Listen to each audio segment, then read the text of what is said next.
À l'entame et après la cérémonie d'accueil, à l'entrée du siège de la région et par fidélité au sacrifice de nos valeureux chouhada et moudjahidines de la glorieuse révolution de libération, le général de corps d'armée a observé un moment de recueillement sur l'âme du shahid Si Mohamed Bouguerra, dont le nom est porté par le siège de la région où il a déposé une gerbe de fleurs devant la stèle commémorant sa mémoire et a récité la Fatiha sur son âme et sur celle des vaillants chouhada.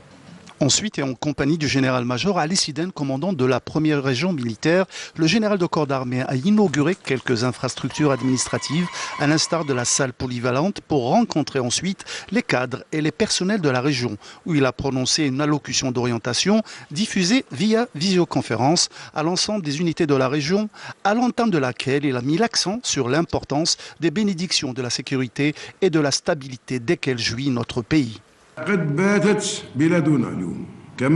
Notre pays bénéficie aujourd'hui de la providence de la paix et de la sécurité grâce à la charte et la réconciliation nationale, initiée par son Excellence, le président de la République, chef suprême des forces armées, ministre de la Défense nationale, grâce aussi au sacrifice consenti par notre peuple aux côtés de l'armée nationale populaire. Cette sécurité qui représente un autre encouragement pour toute notre jeunesse. À la veille des élections présidentielles prévues le 18 avril prochain, le général de corps d'armée a mis l'accent sur la disponibilité de l'armée nationale populaire et son état prêt à réunir toujours les facteurs de la stabilité et de la sécurité sur l'ensemble du territoire national afin de permettre aux citoyens d'accomplir leurs devoirs et leur droit de vote dans de bonnes conditions. Dans ce cadre, les personnels de l'armée nationale populaire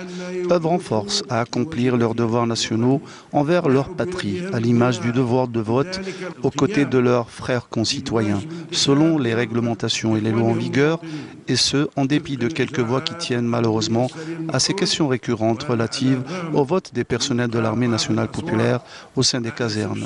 Puis, quand ces derniers ont exercé depuis 2004 leurs droits et devoirs électoraux en dehors des enceintes militaires aux côtés de leurs frères concitoyens, ces mêmes voix ont repris leurs questions dénuées de fondement.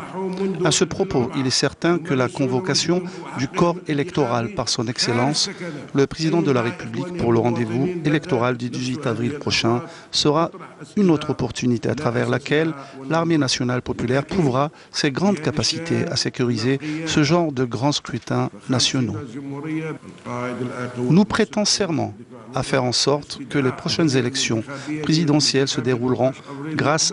à l'aide et la volonté d'Allah, le Tout-Puissant, dans un climat de quiétude, permettant à notre peuple d'exercer son devoir national dans des conditions normales et ordinaires à la hauteur de l'image de l'Algérie et à sa place prestigieuse parmi les nations.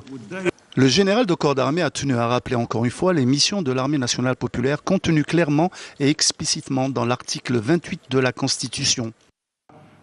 L'engagement au strict respect de la Constitution représente inéluctablement la démarche effective immuable de laquelle nous nous éloignerons jamais, conformément à l'article 28 de la Constitution qui stipule littéralement la consolidation et le développement du potentiel de défense de la nation s'organise autour de l'armée nationale populaire. De là découle le texte de la définition claire de la mission de l'armée. L'armée nationale populaire a pour mission permanente la sauvegarde de l'indépendance nationale et la défense de la souveraineté nationale.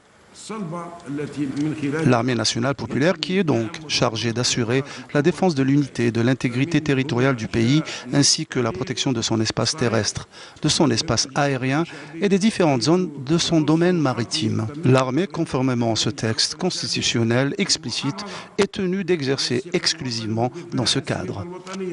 À l'issue de cette rencontre, la parole a été donnée au personnel de la région pour exprimer leurs intérêts. Ensuite, le général de corps d'armée a présidé une deuxième réunion avec le commandement et l'état-major de la région, les commandants des secteurs opérationnels et leur état-major, ainsi que les commandants d'unités de la région.